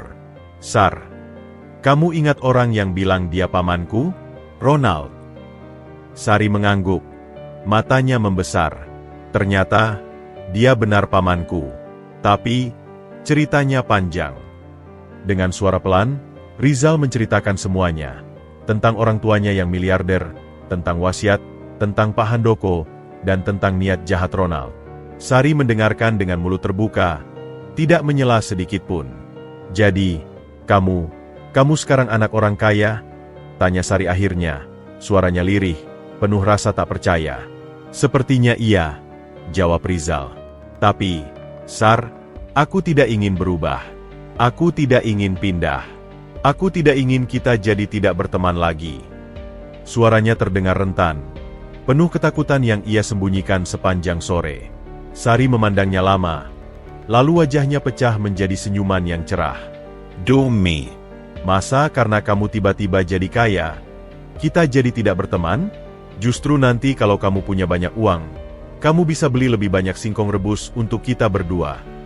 Candaan polos Sari itu seperti menyihir semua ketakutan Rizal. Ia tertawa, sebuah tawa lega yang pertama kalinya sepanjang malam. Bukan cuma singkong rebus. Sar, aku punya ide lebih besar. Ia kemudian menceritakan ide-idenya. Perpustakaan, perbaikan listrik, membantu warung Bu Siti. Mata Sari berbinar. Wah, itu ide bagus banget. Pasti semua pada senang. Tapi, wajahnya kembali serius. Itu uangnya banyak, loh. Bisa. Katanya, bisa, jawab Rizal, masih tidak sepenuhnya percaya. Kalau gitu, kamu harus bilang sama Pak Handoko, sahut Sari bersemangat. Dia kan yang bantu kamu. Dan jangan lupa sama Pak Desa. Mereka pasti bisa bantu. Percakapan dengan Sari seperti memberi pencerahan. Ia tidak harus menjalani ini sendirian. Ia punya Pak Handoko, punya warga desa, punya Sari. Setelah Sari pulang, Rizal mengambil kembali surat dari ibunya. Ia membacanya sekali lagi, kali ini dengan perasaan yang berbeda. Bukan lagi kesedihan, tetapi sebuah tekad. Mama, Papa, bisiknya pada udara yang sunyi. Aku mengerti. Aku janji tidak akan menyia-nyiakan hadiah kalian. Aku akan menggunakan ini untuk hal yang baik. Aku akan menjadi orang yang kalian inginkan. Ia mematikan lampu minyak dan berbaring di depannya. Melalui celah-celah dinding kayu, ia melihat bintang-bintang bertaburan di langit malam yang jernih. Mereka terlihat sama seperti malam-malam sebelumnya, tetapi malam ini, mereka terasa seperti senyuman dari jauh, sebuah persetujuan. Ketakutannya belum sepenuhnya hilang. Masih ada Ronald, masih ada pengadilan, masih ada tantangan besar di depan. Tapi sekarang, ia tidak lagi sendirian. Ia memiliki sebuah tujuan yang jelas, melindungi desanya, membalas kebaikan mereka, dan menghormati warisan orang tuanya bukan dengan menimbun kekayaan, tetapi dengan menaburnya seperti benih, agar tumbuh menjadi sesuatu yang indah dan berguna bagi semua. Malam perenungan itu berakhir dengan sebuah resolusi baru. Rizal tertidur dengan surat ibunya terpeluk di dadanya, bukan lagi sebagai anak yatim yang bingung, tetapi sebagai seorang yang Guardian yang tahu persis apa yang harus diperjuangkannya. Esok hari akan membawa tantangan baru, tetapi ia akan menghadapinya dengan keberanian baru yang lahir dari cinta dan pengertian.